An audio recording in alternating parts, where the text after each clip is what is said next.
সব দেশে কিছু নিয়ম নীতি, সমাজের কিছু রীতি আছে, সমাজের কিছু বিষয় আশয় থাকে, এগুলোর সাথে আইন কানুনের বিষয়টা অত একটা গুরুত্বপূর্ণ নয়। সমাজের এই রীতিটা সমস্ত আইনের ঊর্ধ্বে, তাই না?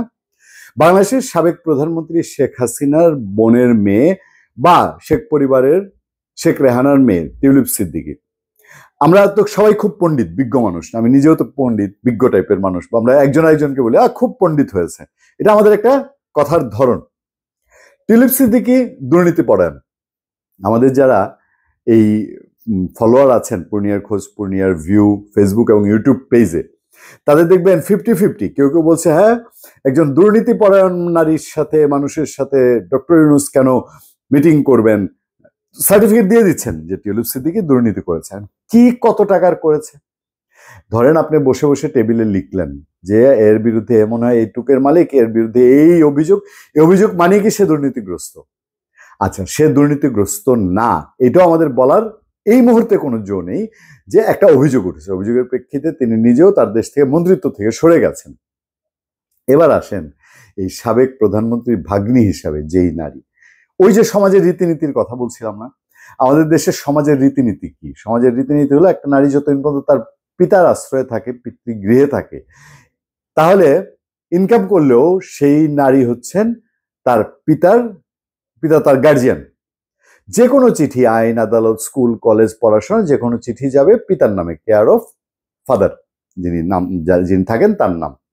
যখন তার বিয়ে হয়ে যায়, বিয়ে হয়ে গেলে যদি সেটা কোনো একটা আইনি প্রক্রিয়া হয়, ধরেন তদন্তের বিষয় হয়, তদন্তে থাকলে তো তদন্ত সংশ্লিষ্ট লোকজন থাকে, ওই টিউলিপ সিদ্দিকীর ক্ষেত্রে দুর্নীতি দমন কমিশন আছে, তারা তদন্ত ফদন্তের মধ্যে আছে, তখন এটা খুব ইজিলি। এবং টিউলিপ সিদ্দিকী এমন একজন পরিচিত মুখ যে তিনি যে বাংলাদেশে তার নানার বাড়িতে নাই বা তার বাবার বাড়িতে নাই, এইটা বোঝা খুব একটা কষ্টকর না, খুব সহজ, জানে আমাদের দুর্নীতি দমন কমিশন জানে।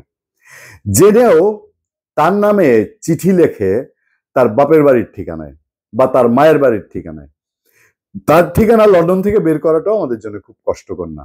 আমাদের বাংলাদেশে একটা পুরোদস্তুর মিশন আছে, ওই মিশন নিয়ে কথা আছে, এই মিশন যে আমাদের প্রধান উপদেষ্টা ট্যুর নিয়ে যে একটা লেজে গোবরে অবস্থা তৈরি করলো, এটা আরেকটা কন্টেন্টে আলোচনা করবো না, এখন তাদেরকে দিয়ে এটা বের করা যেত। তার চেয়ে বড় যুক্তি হইল, ওই নারী যদি আপনার বাংলাদেশে, আপনি জানেন ওই নারী, তিনি আরেকটা দেশের নাগরিক হয়ে সেই দেশে জন্ম নিয়ে সেই দেশের জনগণের প্রতিনিধি, সেই দেশের জনগণের এমপি, সেই ক্ষেত্রে আপনি যদি একটা সুস্থ মস্তিষ্কের মানুষ হন, আপনি চিঠি লিখবেন কোথায়? ধরেন আমার আপনার কারো একটা প্রয়োজন হয়েছে, টিউলিপ সিদ্দিকীকে একটা চিঠি দিবেন, এই চিঠিটা কি আপনি আকাশের ঠিকানায়, মানে সুধা সদনের ঠিকানায়, এবং গত অনেক বছর ধরে শেখ হাসিনা তার যে খালার কারণে তার এই দশা আজকে, সেই খালাও যেখানে থাকেন না, আপনি সেখানে চিঠি দিচ্ছেন।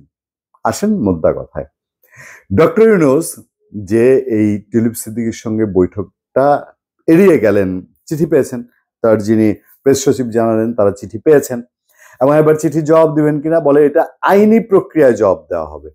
আচ্ছা, আইনি প্রক্রিয়া তো শুরুতেই গলদ দেখছি, শুরুতে একটা গলদ না এখানে, এই গলদের মধ্যে আপনি আইনি প্রক্রিয়ায় জবাবটা কি দিবেন?